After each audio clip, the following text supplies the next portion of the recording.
Shalom and welcome to Hebrew with Mayim. In this video we'll be covering Behar, which means on the mountain, and this Torah portion Behar is found in Leviticus 25:1 to 27:34. Okay, in the English, first two verses, which we'll be going over, says, "And the Lord spoke to Moses on Mount Sinai, saying, Speak to the children of Israel, and you shall say to them, When you come to the land that I am giving you, the land shall rest a Sabbath to the Lord." Okay, so here's the first verse. We have a vav with a patach, which says va, and then a yud. This shava is going to be silent. The shava is usually silent in the middle of the word, and it's usually sounded in the beginning of a word. It's usually sounded in the beginning of a word, and it's usually silent in the middle of the word, especially when it follows what we call a short vowel. And this patach right here is a short vowel. So because the shava follows this short vowel, this is going to be silent. So this is vai. We're not going to say vai. We're just going to say vai. And this is a daled with a patach. So this says da, vai da, and then a bet with its tzere, and then the resh together. The tzere says so this is ber, vai da ber. Okay, and this means and he spoke. Okay, and he spoke. Now the yidaber means he spoke. Yidaber means he will speak, imperfect tense, kind of like future tense. He will speak, but then with the vav, it reverses the tense, so it becomes spoke. It becomes perfect tense instead of imperfect tense. So yidaber means he will speak, and vaidaber means he spoke, past tense. And then, of course, we have Yud He Vav He, which is a sacred name.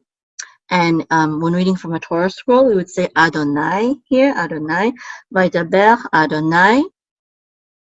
This is a sacred name, of course. And this is an aleph with a sagol, which says and then a lamed, which makes the L sound. So this is El, which means two. And this is a mem sofit with a cholem. So this is O, and then so this is doing double duty, this dot right here. This says O this is a cholem for the mem.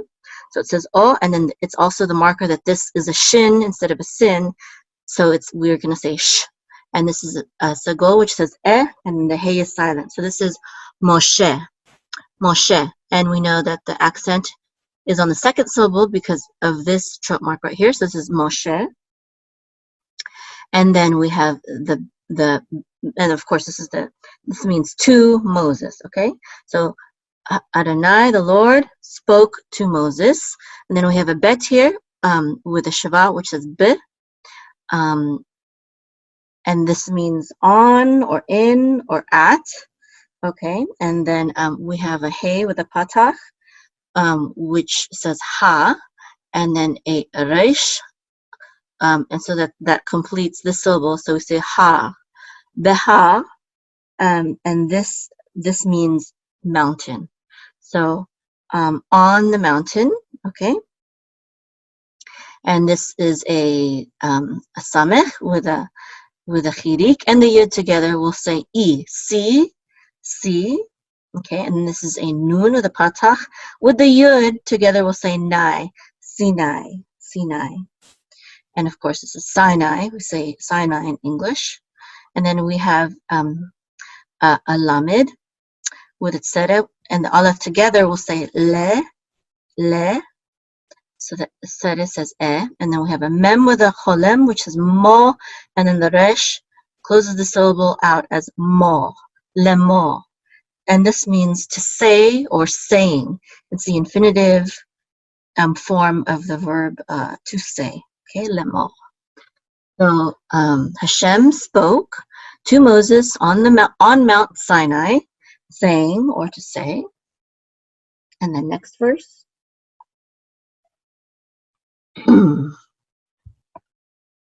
Okay, so we have a daled and a patach together. It says da right here, and then we have a bet with its tzere, which says and then the resh all together will say ber.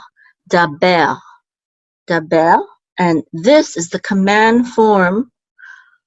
So daber is the command form of this verb right here, vaydaber. This is and he spoke, if you remember, and daber is speak. It's the command form. Okay, daber, and then we have the el again, which means two, right? Just like this right here, el means two, and then we have a bet with a shava, which says be, and then the nun with zere, and then the yud together says ne, bene, bene. This means children of. Ben is son. Banim would be sons or children, and bene is sons of or children of. Okay, but more literally sons of. So speak to the sons of, and then we have a yud with the chirik, which says ye, and then this is a sin here. The shava is going to be silent again. So we're going to close this out to say yis, yis. And then we have a resh again here with a kamatz. And so this will say ra, yis, ra, and then an aleph with zere, and then the lamed together will say el. So Yisrael, Yisrael. And of course this is Israel. And then we have a vav with a shava, so we'll say v, and then this is an aleph with a kamatz, which says a, and this vertical line right here is a secondary accent mark. The main accent mark is this etnachta right here, this right, kind of like a right corner. This is the second one. So this is ve'a, and then we have the mem with a patak, which says ma, and then this resh has a silent shava again because the shava follows a patak, so this resh is just going to be part of the ma, so it's going to be ma. It's not going to be the shava is not going to be sounded. So ve'a ma, and then we have the ta with the kamatz, and this is the main accent. So ta, ve'a marta, okay, and ve'a marta,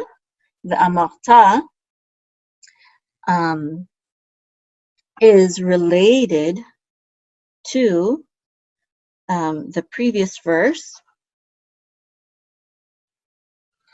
This word right here, lemor.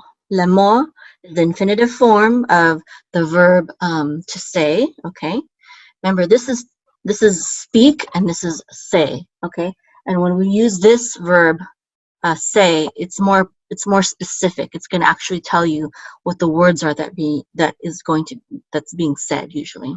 And this is just a generic, like, talk to this person. Okay, this is say, specifically say this. Okay, so lemor is to say, right? And here ve'amata means you shall say. Okay, the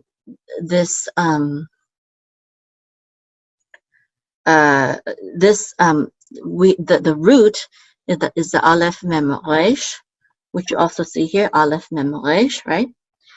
And the ta part means you, okay?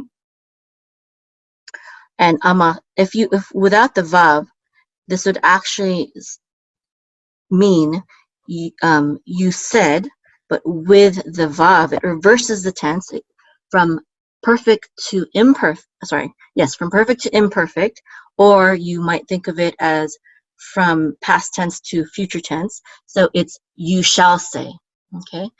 So, and you shall say. So that's what the vav does. It not only means and, but it reverses the tense. So, amata is you said, perfect tense or past tense, and then ve'amata means you will say, okay? All right, next, and this is an aleph with chatef patach, and the main sound for this verb is going to be, for this letter is going to be this vowel right here. This is the patach, which says ah. The shava is here to tell you that it's a reduced vowel, which means you want to say it quicker than normal. So it's like the opposite of an accent mark. You don't want to emphasize this syllable. You do not want to emphasize this syllable because of the presence of this shava right here. So this is ah, and this is a lamed with its sere, which says le, a, le. So the sere says e. And then this is a hey with a sagol and the mem sofit. So it says hem, alehem. And this this katon right here, the 2 dots above, make it looks like the shavab. We call it a katon here. This is the accent mark for this word, and it's over the last syllable, so it's alehem, alehem. And this al right here means the same thing as this L right here. See, it's Aleph Lamed. There's also an Aleph Lamed here. This means to, okay? And then hem means them, okay? And say to them, alehem. And then we have a kaf with a yud. And this chirik says e, so this says ki. Okay.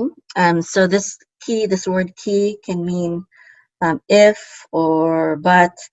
Here it means when, okay? It can take on different meanings in English depending on the context. So when, ki, and then we have a tav and the kamatz, which says ta, and then we have a vet with the cholam, which and the aleph together will say vo, ta vo. So the cholam says o, okay? So ta vo, and then we have a vav with a dot through it, so this says u, ta vo u. Okay, so this tav right here in the beginning makes it say you. Okay, this is an imperfect tense of this verb, which means future. Usually means future. So tav, the tav makes it imperfect tense. Okay, and then the u here at the end makes it plural. So it's like saying when y'all go. Okay, and then of course the vo part is go or come. I think it's more literally come, but you could it's often translated as go, so it could be go or come. Okay, the English translation that we read in the beginning translates this as come. So when you come, when you shall come, when y'all shall come, actually, right, it's plural because of the vav, okay? And then we have el again, to, right? El means to. And then we have the hey with the kamatz, which says ha. And this means the. This prefix will mean the, usually in the beginning of the word with the hey. And then we have an aleph with a kamatz, which says a. So ha, a. And then we have a resh again with a sagol and a sadi. So this is retz. Ha'aretz, and we have the accent mark on the syllable a, ha'aretz. So this is to the land. So aretz, of course, aretz that's the part that means land. If we were just going to say, so this is ha'aretz is the land. If we were just going to say land without the part, we would say eretz, okay? Eretz, like Eretz Yisrael. Okay, but here we're just going to say ha'aretz because it's the land instead of land. Okay, and then we say, next word is the aleph with a chatef patach, which is again the reduced patach. It's like a quick patach, so it's a. And then we have a shin with a sigol, which is she, and the resh closes the syllable out, so we say sher, asher, and this means who, that, or which. So in this context, it's translated as that, okay? So, to the land, that, and then we have an aleph with a chatef patach again, a, and then nun with a chirik says ni, okay? And with the yud together it says ni, ani, which means I, ani, which I, and then we have a nun with a cholam which says no, and then a tav with its sere, and the nun sofit says 10. Okay, so nun sofit, no 10.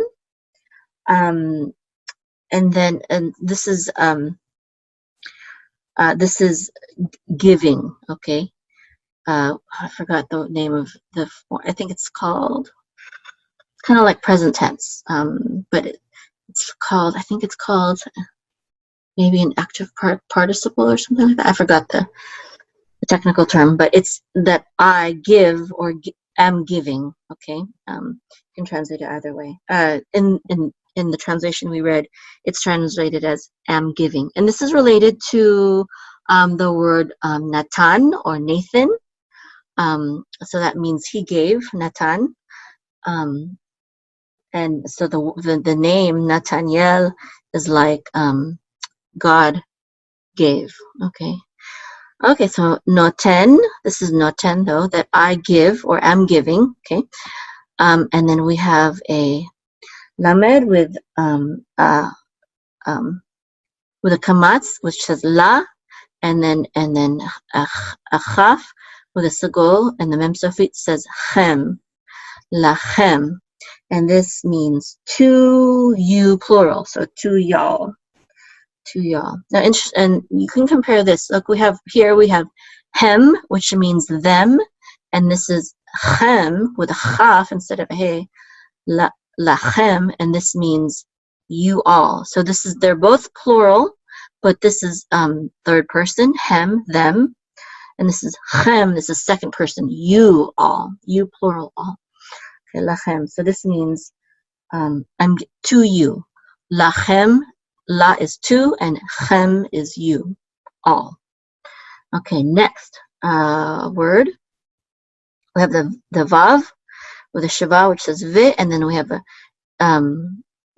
a shin with a kamatz, which says sha, and there's the vertical line again. So this is a secondary accent mark.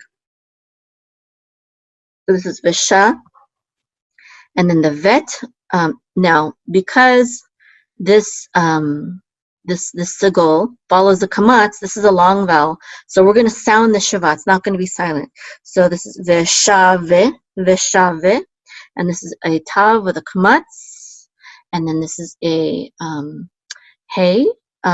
So this is ta. The hey is pretty much silent. Veshaveta, veshaveta, and that means she shall rest. Okay. And the she is referring to the land, actually. The land is feminine in Hebrew. So, and she shall rest. Or we would probably say in English, and it shall rest. And then we have ha'aretz again here. So, veshaveta ha'aretz. So, and she shall rest the land. But in English, we would translate it with the subject first. And the land shall rest. Okay. And then we have the shin with a patach. This is sha, and then a bet with a kamatz, which says ba, and this is going to close out with this letter right here, tav. So bat, Shabbat, and this is of course a Sabbath. So this is a rest. Okay, so the land shall rest, a rest. So this is like noun form. This is verb form. This is noun form of the word Shabbat. And we have la again right here. It's kind of like this la right here. It means two, right? They both mean the same thing, la and la. La, and then we have Yod He Vav He, the sacred name. So again, we'll say Adonai. So Ladonai. Ladonai means to Hashem or to the Lord. Okay, very good. Now,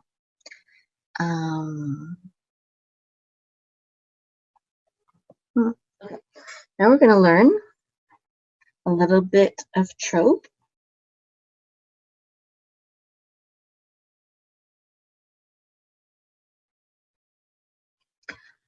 Okay, so we'll learn a little bit of trope now. These are all the cancellation marks, and if you want to learn the sound for them, you can go to my website, HebrewMime.com, and go to Learn Trope. Okay, and I have some videos that teach what the name of each one and how it sounds. There's a few videos there that go over that. Okay, so here I'm going to just go ahead and say say the name and the sound that it makes, and then I'm going to do it with the word. Okay, so this is mapach. So this is vaydaber. So and he spoke, right? And this is pashta, so this is Adonai, okay, Vaidaber Adonai, and this is katon, so that's the sound it makes. So this is El Moshe, and this katon is a separator. You might put a comma or something like that here. This is a kind of a hard separator. And then, so let's do that. Let's do that from the beginning. It says, Vaidaber Adonai El Moshe. So, and Hashem spoke to Moses. You might put a comma right there. And then if you're troping, like from the Torah scroll, you can breathe at these separators. So you could breathe right after you say Moshe. Because it's, you know, it's an art, right? It's like singing. Even in choir, I was taught that there are certain times when you should breathe and shouldn't breathe, like at the end of a verse or, you know, something like that. Okay, then we have Mercha Tipcha. So that's two. This is Mercha, and this is Tipcha. So this is Behar, Sinai, and this is Sof Pasuk, which means the end of the verse. So this is Lemo, and then usually at this Sof Pasuk, you could put a period or maybe a colon, okay? But this indicates the end of the verse. Okay, next. This is Geshaim, so this is Daber, and this is Mapach, so El B'nai, and this is Pashta, so this is Israel. So speak to the children of Israel.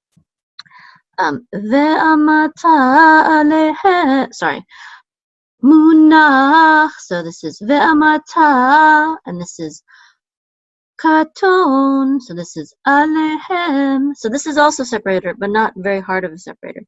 This is a much harder separator. So, and you shall say to them. Okay, so speak to the children of Israel, and you shall say to them, and then you could put like a comma right here, right? So from the beginning, we'll do this.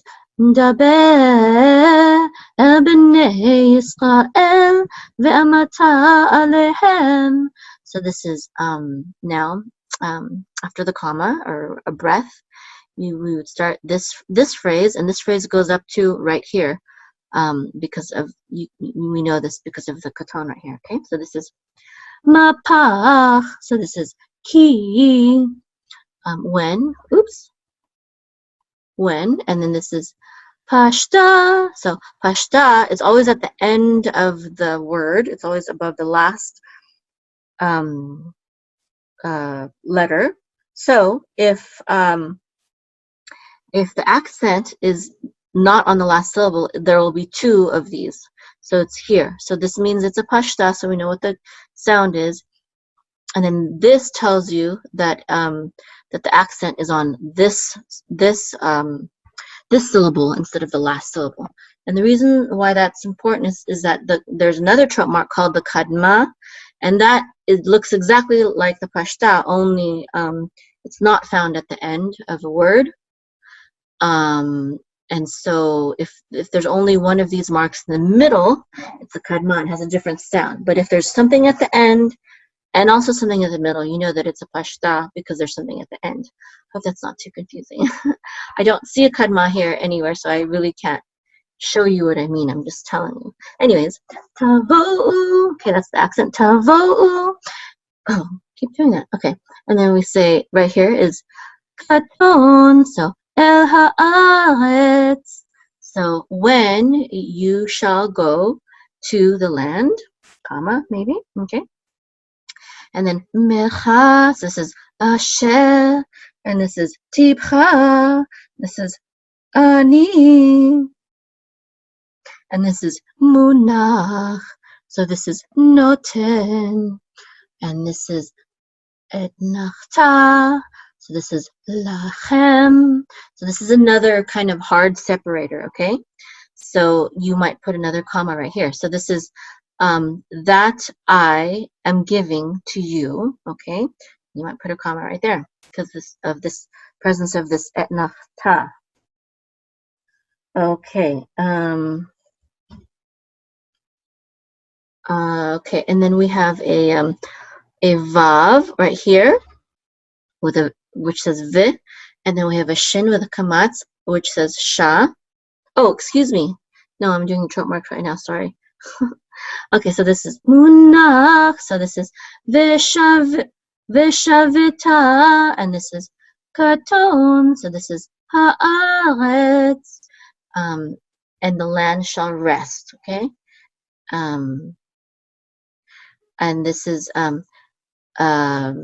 tibcha.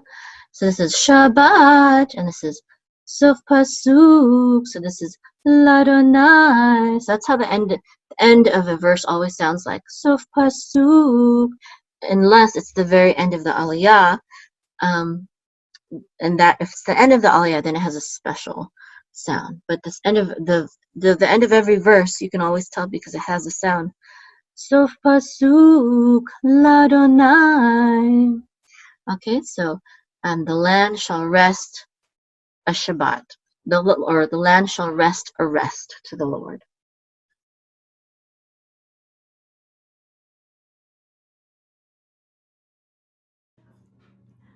I'd like to invite you to visit my website at www.hebrewmime.com. That's HEBREWMAYIM.com.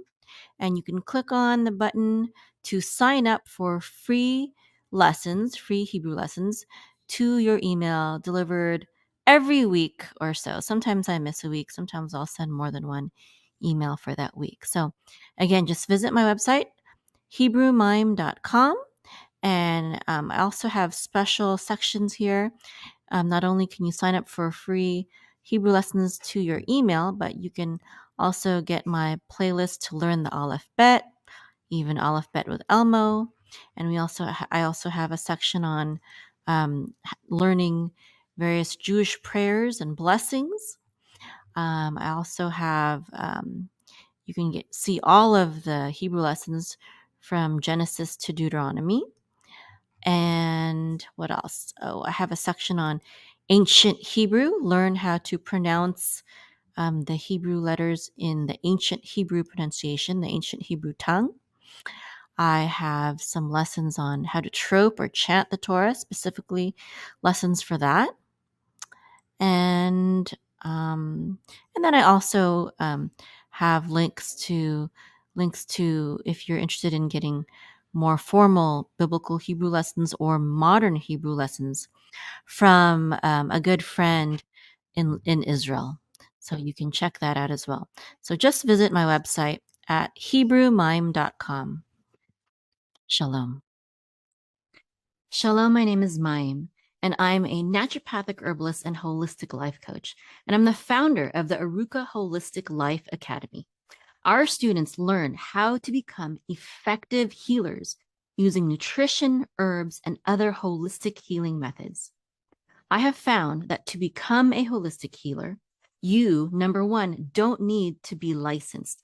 Although some of our students are medical professionals, doctors, nurses, etc., but you don't need a medical degree or a license to become a holistic healer. Number two, you don't need to study for 4 or more years in college. And number three, you don't need hundreds of thousands of dollars for a medical degree or a nutrition degree or any other kind of expensive degree. I don't have any of these things, yet I have built a profitable online health coaching business. And I'll tell you the 8 things, though, that I have found that you do need. Without these 8 things, healers are ineffective and lack confidence in being a holistic healer.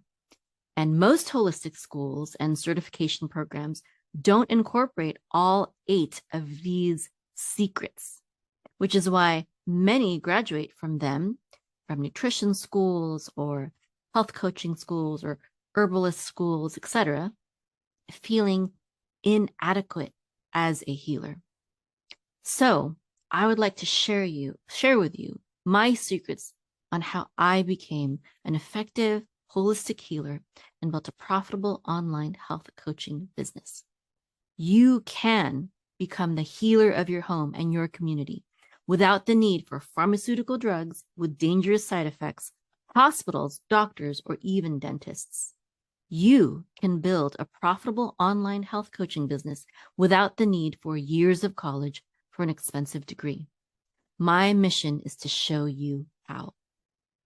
Visit my website at www.aruka.com/free to get my 8 secrets on how to become an effective holistic healer.